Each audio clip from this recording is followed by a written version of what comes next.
हर हंस सिद्ध सूरी उपाध्याय साधु सर्व हंस के प्रकाशी मांगलिक रूपकारी है।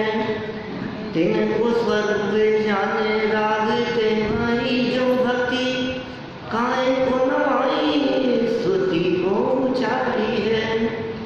धन धन के काज सब आज बने कर जोड़े बारे बारे वंदना हमारी है।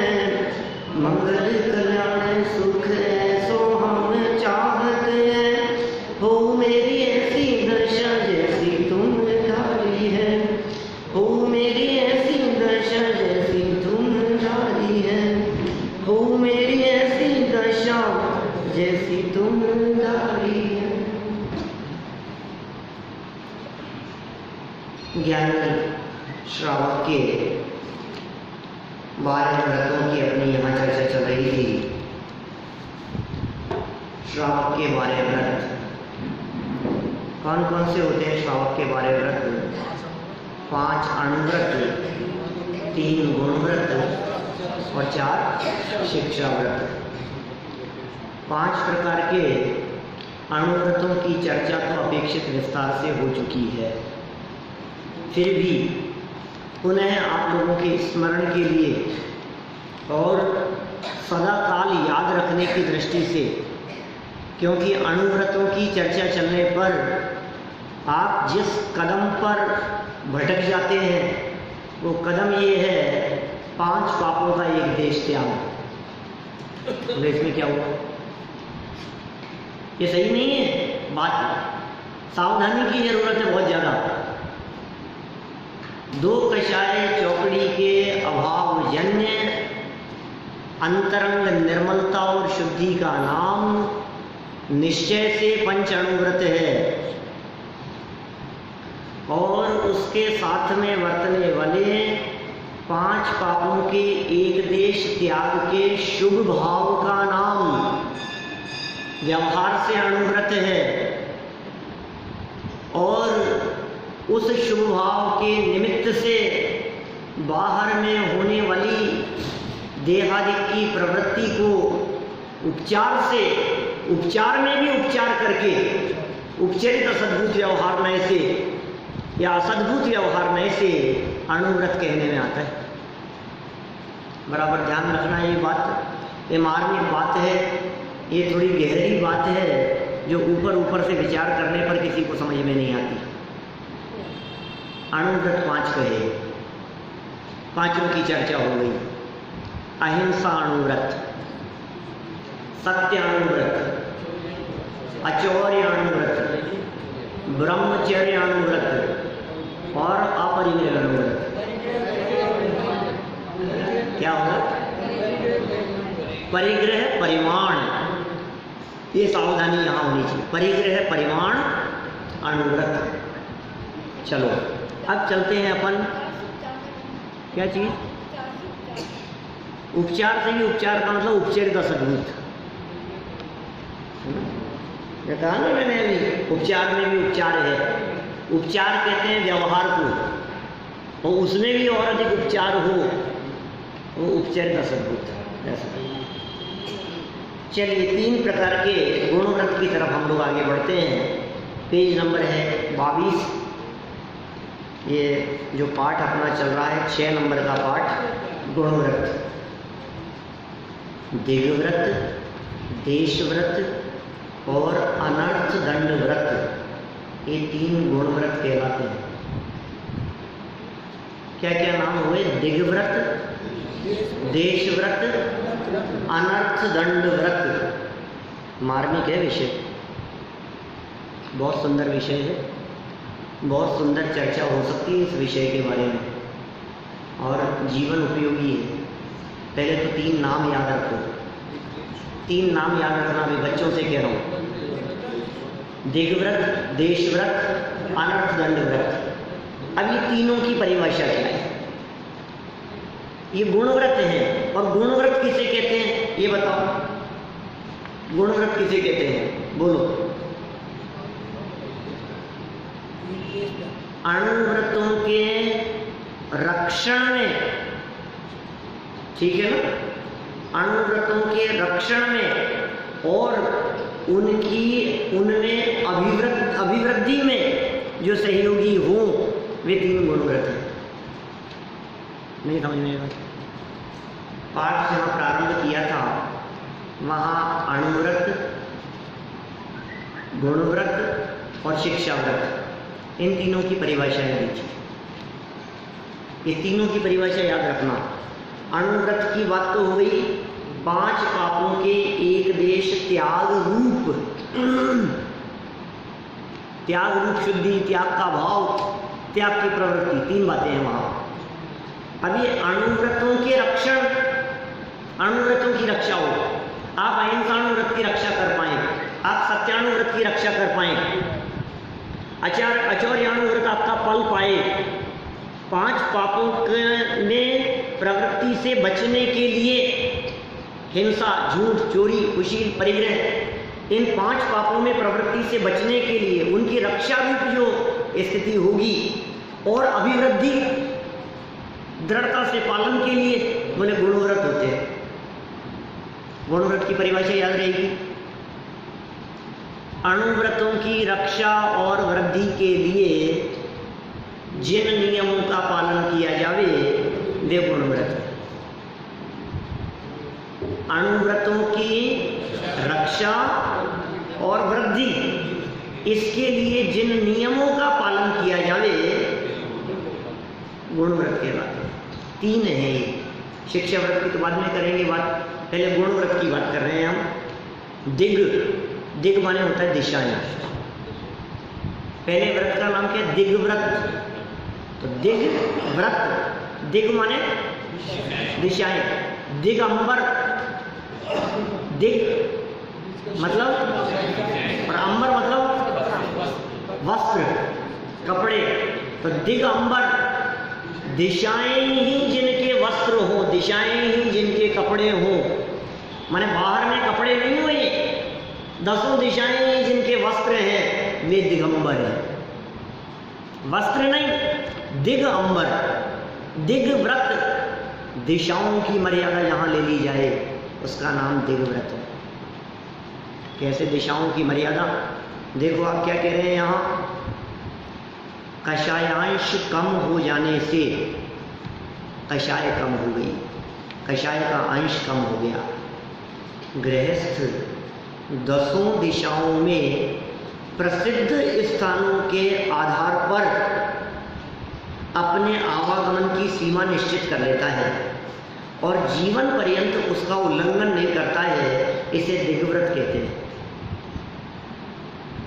दिग्व्रत माने जीवन भर के लिए हमने नक्की कर लिया कि हम इस जगह के बाहर नहीं जाएंगे, जीवन भर के लिए।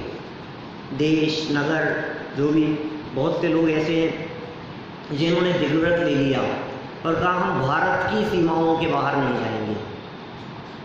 ऐसे लोग हैं कई। व्रतियों की चर्चा चल रही है, पंचम गुणस्थान व्रतियों की, अनंतानुबंधी और अप्रत्यक्षण जिनके जीवन में नहीं है, कषाय का अंश बहुत कम हो गया है, परिणाम बहुत बंद हो गए हैं, तो उन्होंने 10 दिशाओं में, ये पूर्व दिशा में, अब क्या है देखो, देश की जो मर्यादा है ना, ये मर्यादा तो अभी हो गई है, 150-100-200 साल से बहुत ज़्यादा सीमाओं में बंध गया है। बाकी तो सब ऐसे ही चलता था, खुला चलता था, और मुनिराजों के लिए कहाँ कुछ क्राइटेरिया था। संतों के लिए समझ लो आप, या त्यागी व्रतियों के लिए, तो वो एक आधार बनाते थे कि इस दिशा में जाएंगे तो सांगनेरी गेट के आगे नहीं जाएंगे, इधर जाएंगे तो इस दरवाजे को क्रॉस नहीं करेंगे, उधर जाएंगे तो ये किला है, उस किले को पार नहीं करेंगे। जीवन पर्यंत के लिए जो मर्यादा ले ली है वो दिग्व्रत कहलाता है। आपको पता है ये दिग्व्रत ले लेने वाले व्यक्ति के संदर्भ में रत्नकरण श्रावकाचार्य में क्या कहते हैं? वो कहते हैं जिस व्यक्ति ने दिग्व्रत लिया है तो अणुव्रती, ध्यान देना, है तो अणुव्रती, है तो पंचम गुणस्थानवर्ती, है तो गृहस्थ, गृहस्थ श्रावक है, घर गृहस्थी में रहता है, लेकिन जितने एरिया में उसने जाने का त्याग किया है जिस बाहर के एरिया में, उस एरिया की दृष्टि से वो महाव्रती है। महाव्रती है वो। इस शब्द का प्रयोग किया है, गजब प्रयोग है। ये दृष्टिकोण है जैन दर्शन के, ये चिंतन है जैन चिंतन। क्या कह रहे हो आप? घर गृहस्थी में रहने वाले, कपड़े लत्तों के साथ में रहने वाले व्यक्ति के लिए आप महाव्रती शब्द का प्रयोग कर रहे हो? हम नहीं कर रहे, शास्त्र का आधार दे रहे हैं आपको, शास्त्र का आधार दे रहे हैं। उनके लिए महाव्रती शब्द का प्रयोग किया है। क्यों है महाव्रती? किसी व्यक्ति ने जयपुर के बाहर जाने का त्याग किया, किसी ने राजस्थान के बाहर जाने का त्याग किया, किसी ने इंडिया के बाहर जाने का त्याग किया, जितनी मर्यादा उसने जीवन पर्यंत के लिए त्याग कर दिया। इसका मतलब अपने उस क्राइटेरिया के बाहर होने वाली हिंसा, उसका 100% त्याग हो गया। उसके बाहर अनुव्रत नहीं रहा नीरज जी साहब, उसके बाहर तो महाव्रत हो गया ना, क्योंकि उसके बाहर तो उसने सर्वथा हिंसा का त्याग कर दिया, उसके बाहर तो सर्वथा झूठ का त्याग हो गया, उसके बाहर उस एरिया और लिमिट के बाहर सर्वथा चोरी का त्याग हो गया, सर्वथा कुशील का त्याग हो गया, सर्वथा परिग्रह का त्याग हो गया, क्योंकि वो मर्यादा के बाहर की बात हो गई। तो उसको जो हिंसा के पाप लगते हैं, पाप का दोष लगता है, वो दोष उसी एरिया में लगेगा जिस एरिया में है। हमारी आपकी क्या स्थिति है? हाँ बिल्कुल, वहां के लिए षटकाय जीवना अनंत हो जाएगा। जिस एरिया के बाहर का उसने त्याग कर दिया है, उस एरिया के बाहर षटकाय जीवना अनंत है। तो पांचों लग जाएंगे, क्यों नहीं लगेंगे? तो महाव्रती नहीं हुए हो? अभी सुनो, हम तो एक अलग बात कहना चाह रहे हैं। हम ये कह रहे हैं आपसे, कोई भी व्यक्ति जो 5 पाप करता है, वो पाप उसी जगह पर करता है जहां वो खुद होता है। ऐसा नहीं हो सकता कि मैं हूं तो यहां और हत्या कर दूं 20 किलोमीटर दूर। यदि किसी नगर में हत्या हुई है तो निरपराधी होने के लिए ये बहुत बड़ा आधार माना जाता है कोर्ट में। यदि आप ये सिद्ध कर सको कि जिस समय हत्या हुई थी उस समय मैं नगर के बाहर था, मैं यहाँ था ही नहीं, मैं तो उस जगह पर था, तो आप निरपराधी सिद्ध हो जाओगे। कितना प्रैक्टिकल है ये दर्शन। इसका मतलब हम जिस एरिया में हैं उस एरिया संबंधी ही हिंसा हमारे द्वारा हो सकती है। हम जिस क्षेत्र में हैं उस क्षेत्र संबंधी ही झूठ, चोरी, कुशील और परिग्रह का पाप हमें लग सकता है। जिस एरिया में हम है ही नहीं उसका पाप कैसे लगेगा? अब लेकिन सुनो, यहाँ क्या कह रहे हैं जैन दर्शन की बारी की कि आपने दिग्व्रत नहीं ले रखा, तो क्या होगा कि पूरी दुनिया में कहीं भी पाप हो या कहीं भी जाकर के आप ये 5 प्रकार के पाप में से कुछ भी कर सकते हो। खुली छूट है तुम्हारे को, कहीं भी जाओ, कहीं भी हिंसा। हिंसा का अर्थ कोई हत्या से ही नहीं है, हिंसा का अर्थ चींटी मरना भी तो हिंसा है। मक्खी में आप यहाँ से अफ्रीका जाकर, अमेरिका जाकर, ऑस्ट्रेलिया जाकर, वहाँ जाकर के रात को गुड नाइट लगा करके सोते हैं, या वहाँ जाकर के यदि आप मच्छर को मारते हैं, तो क्या वहाँ हिंसा का पाप आपको वर्तमान में लग रहा है क्योंकि आपके वहाँ जाने का त्याग नहीं है। 2 प्रकार के व्रतों की बात कही, एक अविरमण रूप, एक परिणमन रूप हिंसा। पुरुषार्थ सिद्धि उपाय ग्रंथ में आपने प्रवृत्ति नहीं की लेकिन त्याग नहीं है ना, इस बात का पाप लग रहा है। आप रात्रि में भोजन नहीं करते लेकिन रात्रि भोजन का त्याग नहीं है ना, इसलिए पाप लग रहा है। आप आलू जमीकंद नहीं खाते लेकिन जमीकंद का त्याग नहीं है ना, इसलिए पाप लग रहा है। आप गाजर नहीं खाते लेकिन त्याग नहीं है ना, इसलिए पाप लग रहा है। कि नहीं साहब हम तो खाते हैं। कि कब खाते हो? साल में 1 महीना और 1 महीने में 4 दिन। कितना खाते हो आप? 1-1.5 महीने तो आती है। अब साल में 1-1.5 महीने आती हैं और उसमें से 5 दिन खाते हो, तो 365 दिन में 5 दिन आपने खाई और उसका त्याग नहीं है, इसका पाप लग रहा है 365 दिन। समझ में आ रही है बात?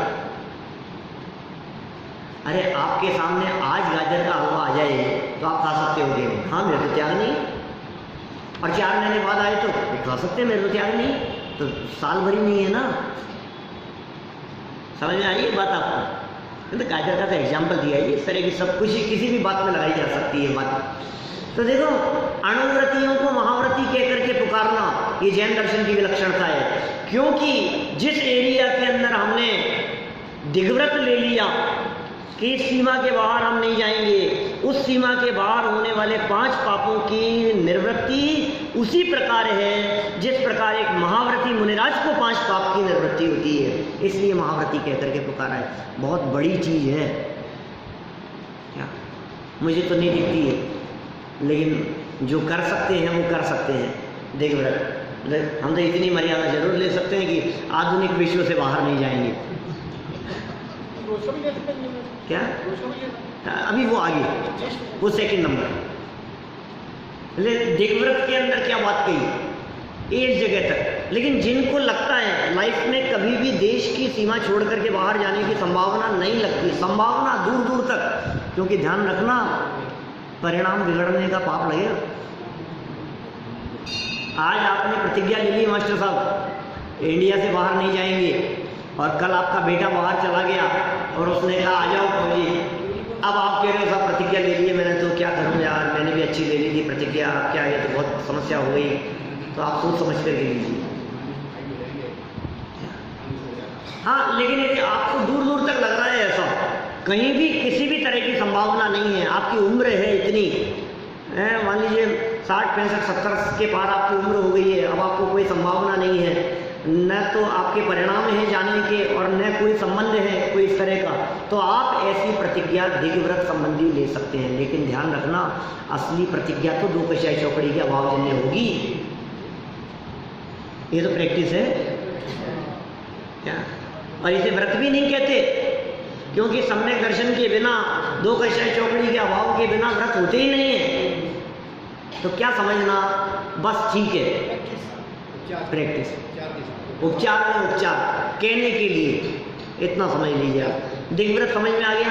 एक बात होती है, दिग्व्रत की मर्यादा जीवन पर्यंत के लिए होती है। ये व्रत जीवन पर्यंत के लिए है। अब घटित करो उस बात के ऊपर, वो घटित हुआ कि नहीं?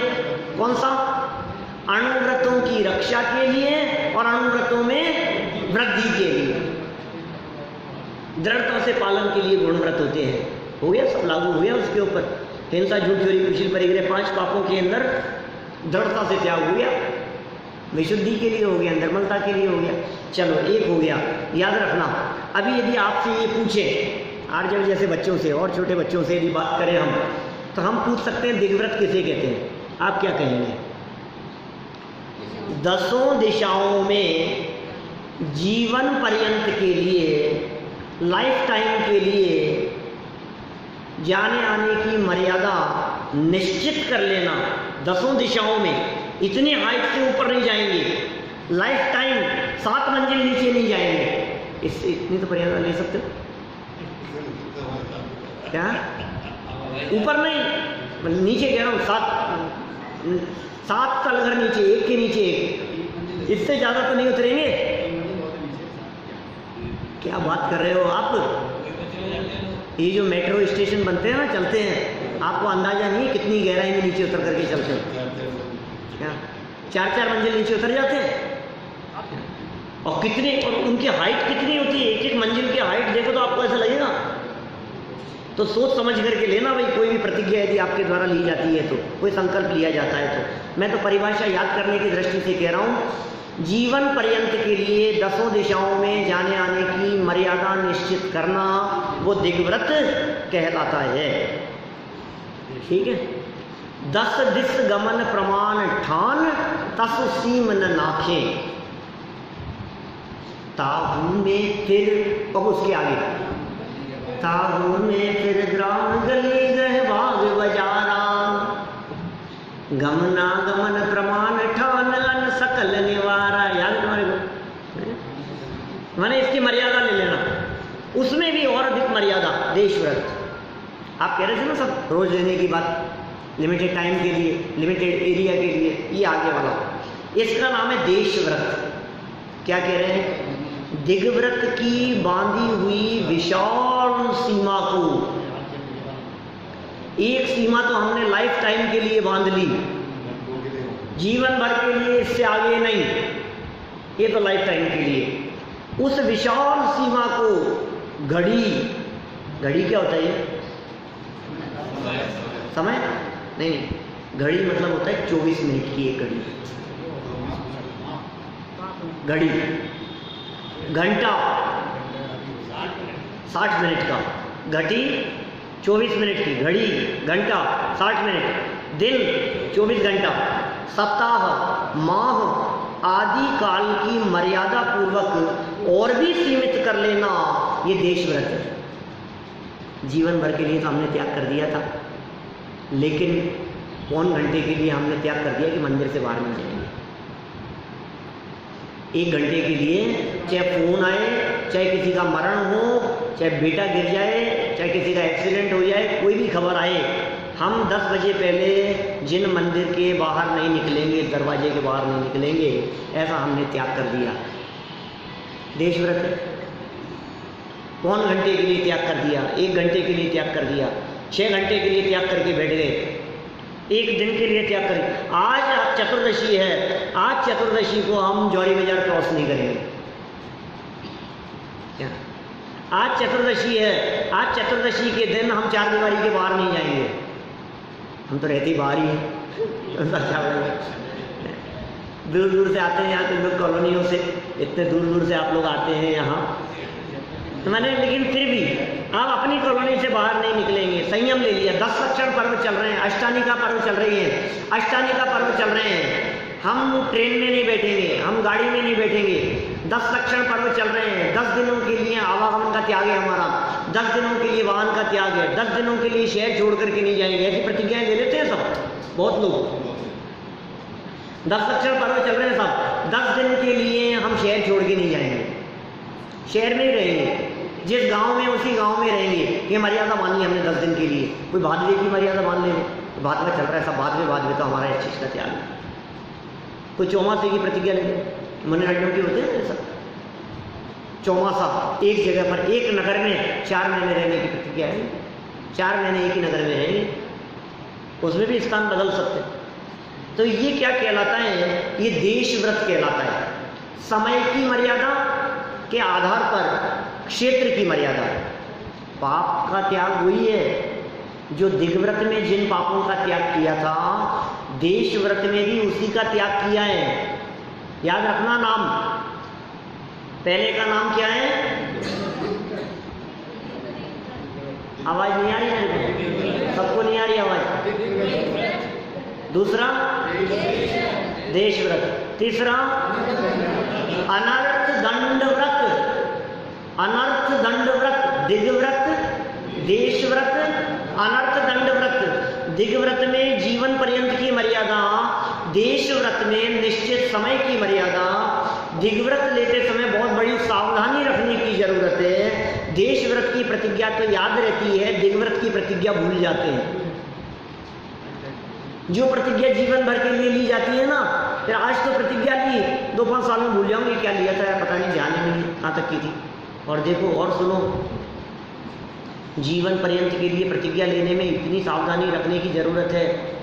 आपने प्रतिज्ञा ले ली, ये साहब आज के 50 साल पहले यदि प्रतिज्ञा ले ली होती कि हम चारदीवारी के बाहर नहीं जाएंगे जीवन भर के लिए, दिग्व्रत ले लिया हमने, क्योंकि शहर ही नहीं था, बाहर तो जंगल था सब, हमें जयपुर के बाहर जाना नहीं है, सब जयपुर इतना ही है, जयपुर के बाहर कहीं जाना नहीं है, और प्रतिज्ञा ले ली। अब जयपुर ही बढ़ गया है, जयपुर ही 40-50 किलोमीटर तक फैल गया। अब क्या करो बोलो?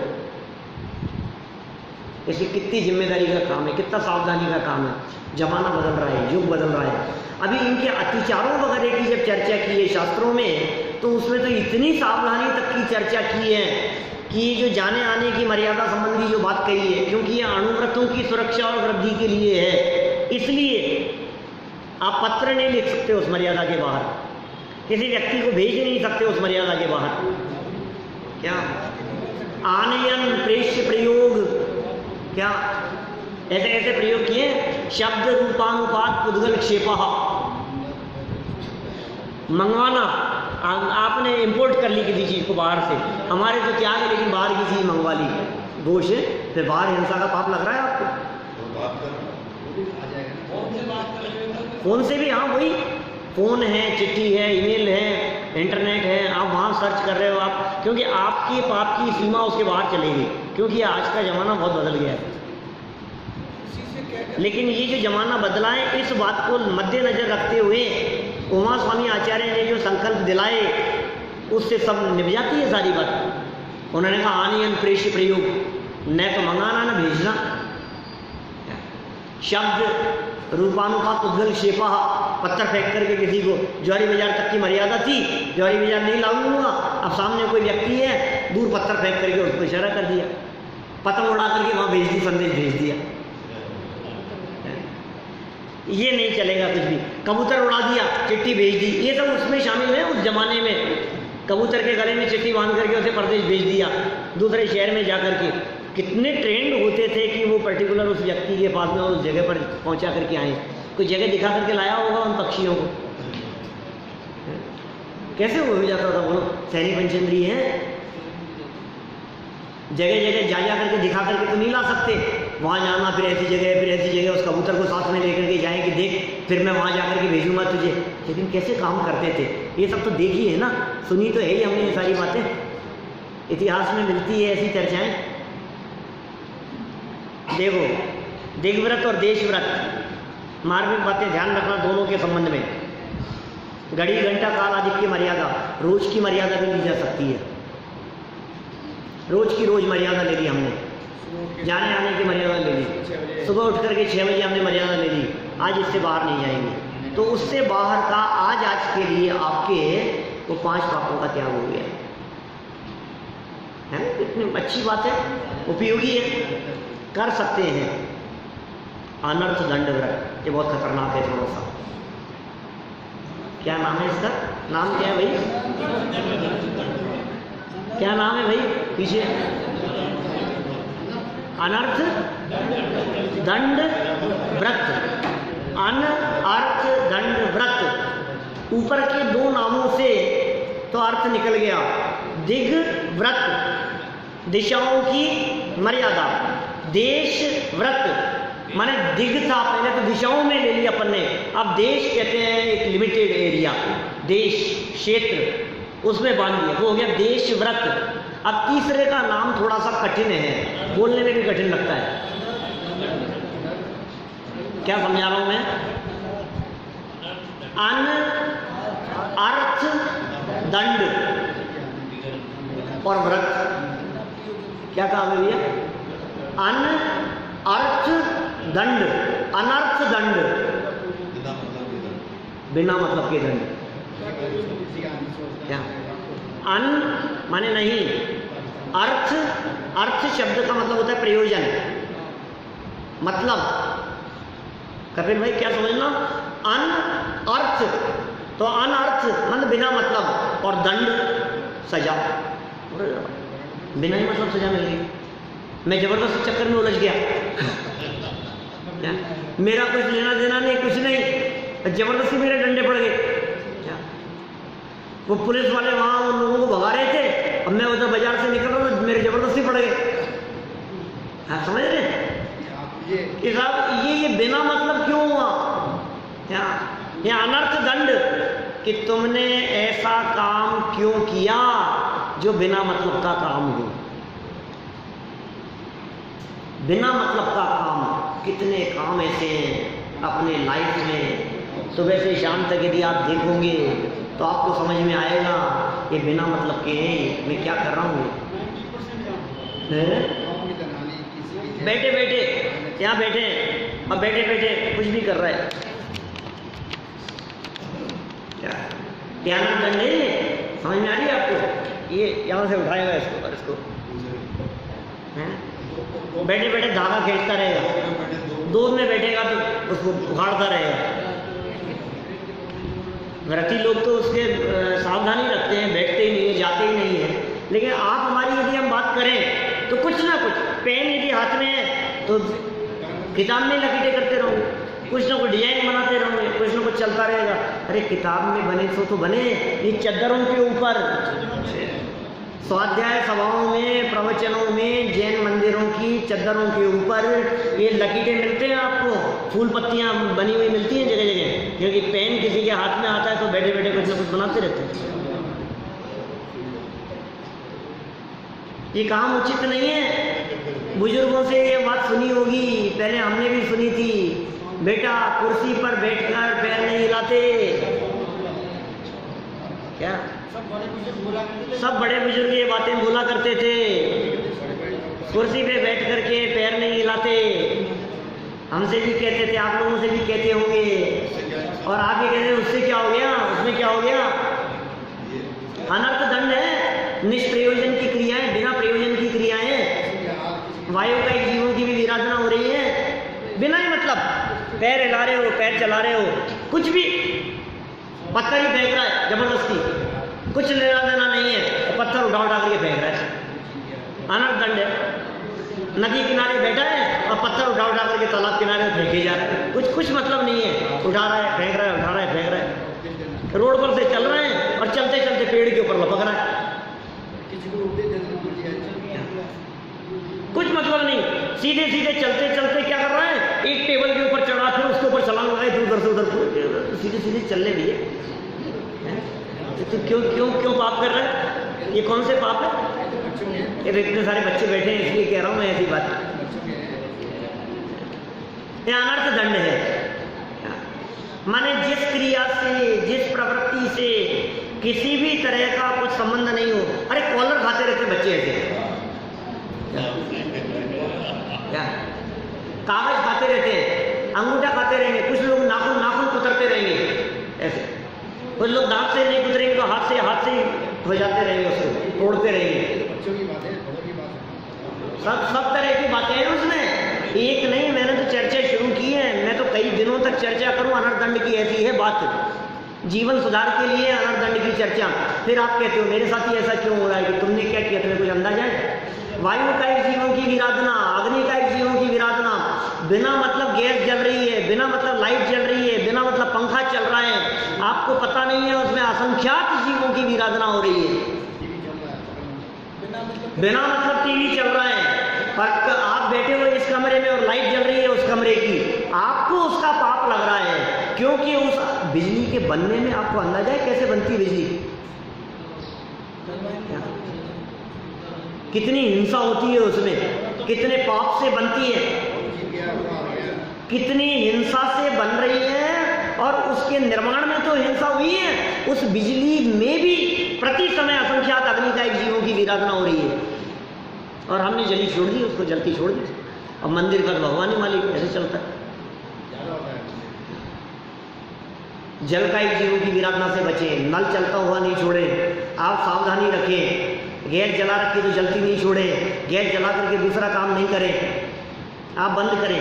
फ्रिज को खुला नहीं छोड़ें, विराधना हो रही है उसमें, एक सेकंड में, अरे 1 मिनट में दोबारा खोलना पड़ेगा, इस चक्कर में आप खुला छोड़ देते हैं उसे,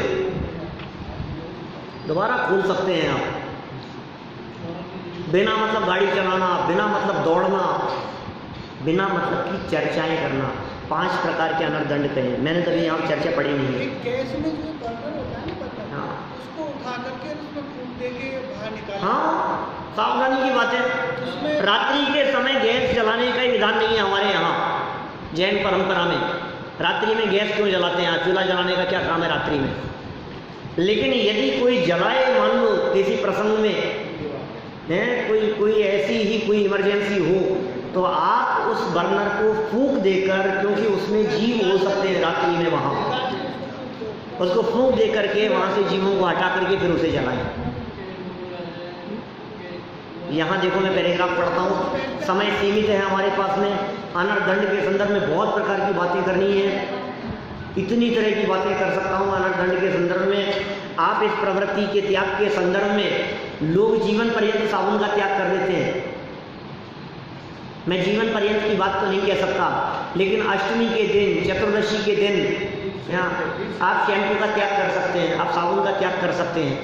अष्टमी चतुर्दशी के दिन, अष्टमी चतुर्दशी के दिन आप कपड़े धोने का त्याग कर सकते हैं, आप तेजाब के प्रयोग का त्याग कर सकते हैं, आप सावधानी रख सकते हैं। आपने ढोल दिया उसके अंदर, सिंक में डाल दिया आपने, बेसिन में डाल दिया आपने, वो तेजाब कोसन के जीव मराए, और ऐसे उड़ते हैं। आप आज तो शायद न्यूज़पेपर आया नहीं होगा, है ना, कल आएगा, देखना, खबरें पढ़ना। दीपावली थी कल, भगवान महावीर स्वामी निर्वाण दिवस, और क्या सारे जगत में क्या होता है हाल, और कैसे मरे होंगे। आज की घटना बतला रहा हूँ मैं आपको, बाबूजी सुनाते थे, आज के 40 साल पहले की घटना। मुशर्रफ साहब जौहरी बाजार क्रॉस करके रोड सुबह घूमने जाते थे। दीपावली के दूसरे दिन, क्या भैया, दीपावली के दूसरे दिन मॉर्निंग वॉक के लिए जब वो जा रहे थे तो उन्होंने बड़ी चौपड़ पर क्या पक्षियों के ढेर देखे, जिन्हें सफाई कर्मचारी उन पक्षियों को ऐसे ठेलों में ले जा रहे थे और टोकरियों में भर भर करके पक्षी, कबूतर, चिड़ियाएं, एक दो नहीं हजारों की संख्या में, अनगिनती। और मालूम चला कि रात को यहाँ आतिशबाजी हुई थी, उस आतिशबाजी के अंदर मरे हुए पक्षी हैं, सैनी पंचेंद्रीय पक्षी। आतिशबाजी की प्रशंसा ये अनर्थ दंड व्रत है,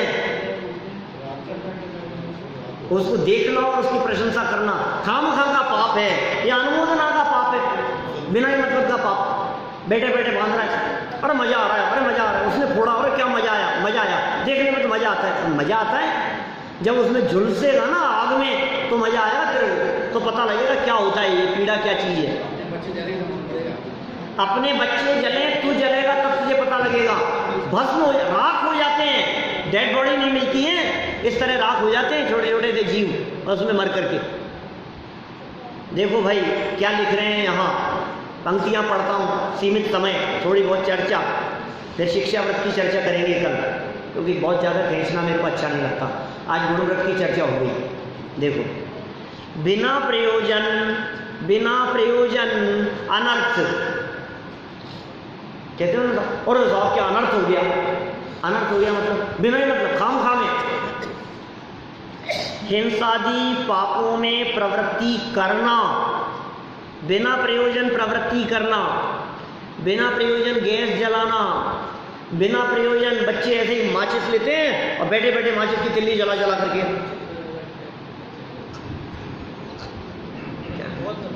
15 मिनट बाद में देखा तो माचिस ही खत्म कर दी पूरी। ये क्या किया, नहीं करते हैं बच्चे, देखा है। तो आप ये क्या किया, अनर्थ दंड है।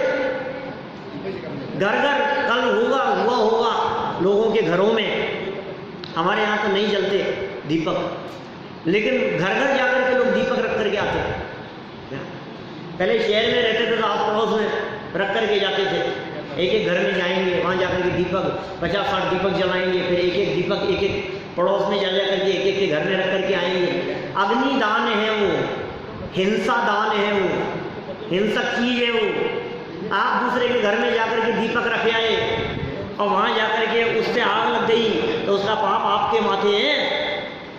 आप दूसरे के घर में जाकर के दीपक रख करके आए और उस दीपक जो रख करके आए हो वहाँ वो पड़ोसी के बच्चे हो वहाँ उसमें आग जला करके सूतली बम फोड़ रहे हैं, उसका पाप किसके माथे लग रहा है? ये कह रहे हैं यहाँ पर अनर्थ दंड के संदर्भ में 5 भेद किए, हिंसा दान, प्रमादचर्या, दुष्श्रुति, अपध्यान और पापोपदेश। ये पांच प्रकार के हैं अनर्थ दंड। 5 प्रकार के अनर्थ दंडों को 5 लाइनों में दौलत राम जी ने छेड़ाला के अंदर बतलाया है। बहुत सुंदर लाइनें हैं, बोलो कौन सी है? काहू की धन हानि किसी जय हार न चिंते। ये पैराग्राफ आ गया, ये समय हो जाएगा तो छोड़ दूंगा बिना पैराग्राफ पढ़े हुए। लाइन में सुन लो, बात आ गई पूरी, पढ़ भी देंगे कल परसों दोबारा। सुनो, काहू की धन हानि, किसी की धन हानि, उसका नुकसान हो गया, अच्छा हुआ यार, उसका नुकसान हो गया, अच्छा हुआ उसके चोरी चले गया।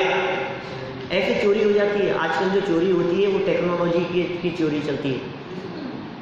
हैकर्स हैक कर लेते हैं क्या, अकाउंट में से गायब हो जाता है बैठे बैठे।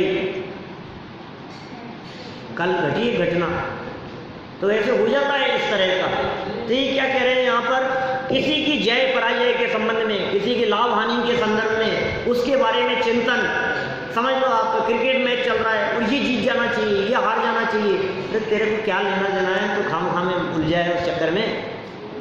ये अनर्थदंड है, बैठे ठाले पाप बांध रहा है, ये पार्टी जीतनी चाहिए, ये पार्टी हारनी चाहिए। ये तो हरगिज नहीं आना चाहिए, ये तो बनना ही नहीं चाहिए मुख्यमंत्री, ये तो प्रधानमंत्री बनना ही नहीं चाहिए, इसको तो आना ही नहीं चाहिए, इसको तो हटा देना चाहिए। देना मतलब कल दीपावली की शुभकामनाएं दे रहे थे लोग, तो एक मैसेज आया, एक आदमी को छोड़कर बाकी देश के सब लोगों को। हाँ, एक आदमी को छोड़कर देश में सबको, हमारा वित्त मंत्री। देखो क्या कह रहे हैं यहाँ पर, काबू की धनवान किसी जय हार न चिंते, चिंता नहीं करें आप, ध्यान देन सो उपदेश होए अग वनज कृषिते, ऐसा उपदेश भी नहीं देवे जिससे हिंसा होती हो, हिंसा का उपदेश नहीं देवे। हार जीत संबंधी विचार नहीं करें, हिंसा संबंधी उपदेश न देवे। जिन कार्यों में, जिन प्रवृत्तियों में, जिस बिजनेस में जिनमें हिंसा होती हो, ऐसे कार्यों का उपदेश भी दिया जाना, ये बिना मतलब का अनर्थदंड है। बोलो, मैं सही कह रहा हूँ आपसे, इतनी बातें मेरे दिमाग में घूम रही है, घड़ी भी दिख रही है मेरे को, इतनी बातें घूम रही है, इतनी बातें घूम रही है। यहाँ से आप गए दक्षिण भारत में क्या, और वहाँ जाकर के आपने किसी जगह की टूटी सीढ़ियाँ देखी और आप कह रहे हैं इतना पैसा आता है यार, ये खर्च ही नहीं करते हैं, ये बनवा देना चाहिए, इनको ऐसा कर लेना चाहिए।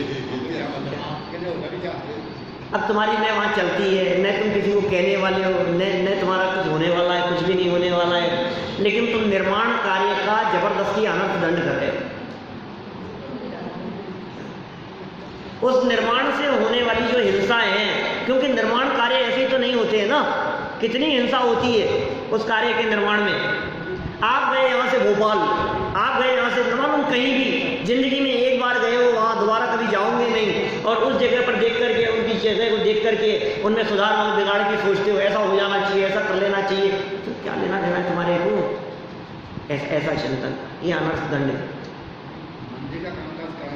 मत सोचो उसके बारे में, आप करा सकते हो, जहाँ आपकी चलती है, जहाँ आपका अधिकार है, जहाँ आपका अधिकार क्षेत्र है, उसके बारे में आप विचार करते हो, उसकी चर्चा नहीं चल रही है। आप गए सामान्य, आपका कुछ लेना देना नहीं है, और वहाँ जाकर के आप सोचे कि यार ये क्या कर रखा है, कराते ही नहीं, ये सब बेवकूफ़ी है सब, इनकी जगह मैं होता तो ऐसा करा देता, ऐसा करा देता, ऐसा कराना चाहिए, इतना पैसा आया है उसके बावजूद भी कुछ नहीं कराते हैं। तो तुम्हें क्या लेना देना है, तुम्हें दोबारा यहाँ आना नहीं, तुम्हें बसना है क्या यहाँ आकर के, तुम्हें रहना है क्या, कौन सा जमीन दुकान मकान है, लेकिन अपन सोचते रहते हैं उसके बारे में। यहाँ यदि ये सारी देखो कैसे घास फूस, कैसे पेड़ उग रहे हैं यहाँ पर, सब हटवा देने चाहिए। कितने कितने वनस्पति का एक जीवों की विराधना का पाप तुम भुगत रहे हो, उन सबको हटा देने की भावना व्यक्त करके। न तो तुम हटा पाओगे, न तुम हटाने के लिए किसी को कहोगे, लेकिन ये जो तुम्हारी सोच है, ये सोच अनर्थदंड है। काहू की धनहानि किसी जय हार न चिंते, देन सो उपदेश होए अग वनज कृषिते, कर प्रमाद जल भूमि वृक्ष पावक न विराधे। आगे सब बातें खूब कर लो विस्तार। कर प्रमाद जल, पानी नहीं ढोले, एक मग्गे से काम चल सकता हो तो एक बाल्टी नहीं ढोले, और ऐसे ढोलते बच्चों को देखो ना, पानी सर पर तो गिरा ही नहीं, क्या दीवारों पर जाता है पानी, ये क्या कर रहे हो आप। कर प्रमाद जल भूमि वृक्ष पावक अग्नि न विराधे, पांचवें स्थावर जीवों की विराधना न करें प्रमाद करके, प्रमाद के कारण। यत्नाचार पूर्वक प्रवृत्ति, घास पर नहीं चले, संभव हो सके तो आप त्यागी नहीं है, लेकिन यथासंभव प्रयास तो कर सकते हैं। दो रास्ते आपको दिख रहे हैं, एक घास वाला और एक बिना घास वाला, तो आप कौन सा रास्ता चुनते हैं? पता है आपको 363 मतों की स्थापना की और ब्राह्मण मत चलाया उसने, भरत जी ने, तो उसका निर्णय इस आधार पर किया। ब्राह्मण मत की स्थापना भरत चक्रवर्ती के माध्यम से हुई थी और इस आधार पर उसने निर्णय किया था कि उन्होंने बुलाया दान के संबंध में नगरवासियों को, और जो एक तरफ लंबा रास्ता था और एक तरफ ये घास वाला रास्ता था, तो जो इधर से आए वो तो पापी कहलाए जो भी हैं, और जो उधर से घूम करके आए रास्ते में बिना घास वाले एरिए से, उन्हें ब्राह्मण समझा दिया उन्होंने। ब्रह्म में आचरण करने वाले, आत्मा का विचार करने वाले ऐसे लोगों के संदर्भ में, वर्तमान में वो स्वरूप अन्य मत के रूप में प्रसिद्ध हो गया, वो अलग मैटर है। लेकिन क्या कह रहे हैं यहाँ?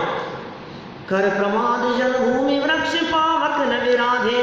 तीनों में 80 तलवार, धनुष, हल, हिंसोपकरण नहीं दे यश लादे। किसी को माचिस दान में नहीं देना, किसी को चक्कू दान में नहीं देना, कोई मांगे तो नहीं देना।